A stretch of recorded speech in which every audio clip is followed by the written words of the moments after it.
वास्तुशास्त्र में भवन निर्माण करने से पूर्व सबसे पहला स्टेप होता है भूमि चयन यानी कि लैंड सिलेक्शन। तो वो घर बनाने से पूर्व वो ज़मीन जो होती है वो घर बनाने के योग्य है कि नहीं उसके बारे में उसका निर्धारण किया जाता था। तो शास्त्रों में कई प्रकार की विधियों का वर्णन है, जैसे कि वो ज़मीन के ऊपर स्थपति यानी कि वास्तु कंसल्टेंट को लेके जाया जाता था और वास्तु कंसल्टेंट ज़मीन के जितना एरिया होता था वहाँ पे सोम सूत्र बांधता था और कौन सा जानवर उसे नापता है उसके अधीन निर्णय लिया जाता है कि ज़मीन में किस प्रकार का शैल्य वहाँ पे है। सेकंडली कि ज़मीन के अंदर 2.5 फीट का खड्डा करके उसके अंदर पानी भर दिया जाता था और पानी कितना अब्जॉर्ब होता है उसके द्वारा हम निर्धारित करते हैं कि ज़मीन का घनत्व कितना है। सेम ज़मीन का वो अगेन 2.5 फीट का खड्डा करके उसके अंदर फिर से वो मिट्टी वापस कर भर दी जाती थी। कितनी मिट्टी अंदर चली जाती है या समान रहता है या मिट्टी कुछ बचती है उसके आधार के ऊपर भी ज़मीन के घनत्व का निर्धारण होता था। दूसरी विधि में संध्या काल के समय जमीन के चारों कोनों के ऊपर एक दीपक लगा दिया जाता था और कौन सा दीपक पहले बुझता था उसके अधीन भी निर्णय लिया जाता था जमीन के कौन से कॉर्नर पे यानी कौन सी दिशा में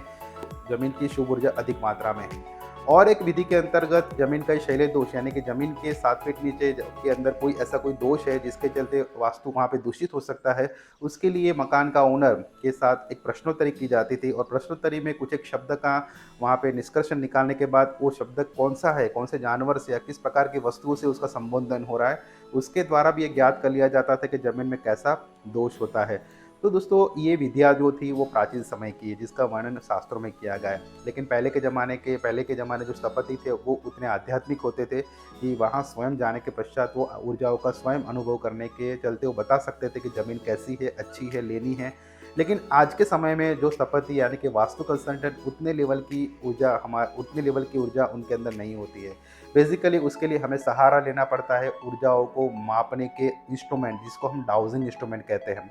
डाउजिंग इंस्ट्रूमेंट जो एक प्रकार की भूमिगत ऊर्जा को एक्नॉलेज करते हैं और उसको इंटेंसिफाई करके एक प्रकार के मोमेंट द्वारा वो रीडिंग देते हैं, जिसको हम लोग एनर्जी स्कैनर या यूनिवर्सल ऑरा स्कैनर या वास्तु एनर्जी स्कैनर कहते हैं। तो वैसे इंस्ट्रूमेंट द्वारा हम वो भूमि के ऊपर कुछ एक एरिया में जब उसको वर्कआउट करते हैं, चलते हैं, तो भूमि के अंदर किस प्रकार की ऊर्जा है, तो जिस प्रकार की फ्रिक्वेंसी वो इंस्ट्रूमेंट के ऊपर सेट की होती है उस प्रकार के रीडिंग्स वहाँ पे मिलते हैं। ज़्यादातर हमारा जो पृथ्वी है, पृथ्वी की जो नेचुरल रेजोनेंस फ्रीक्वेंसी 7.83 हर्ट्ज़ होती है, उसके द्वारा जब हम उसको सेट करते हैं, तो जहाँ पर भी वो फ्रीक्वेंसी का डिस्टॉर्शन हमें दिखता है, तो हम ये ज्ञात कर सकते हैं कि ज़मीन के कुछ एक अंतराल के ऊपर यानी कि कुछ एक फीट के नीचे कुछ तो दोष है जिसको हमें आइडेंटिफाई करना होगा। लेकिन सामान्य तौर पे भूमि का जितना एरिया है, वहाँ पे डायगोनल और पैरेलल या वर्टिकल जब मूवमेंट्स करते हैं वो मशीन के द्वारा, तो वहाँ पे कोई दोष नहीं होना चाहिए, वहाँ पे पॉजिटिव वाइब्स हमें दिखनी चाहिए। तो ये प्रयोग आपको यानी कि जो वास्तु कंसल्टेंट ये विधि का प्रयोग करता है,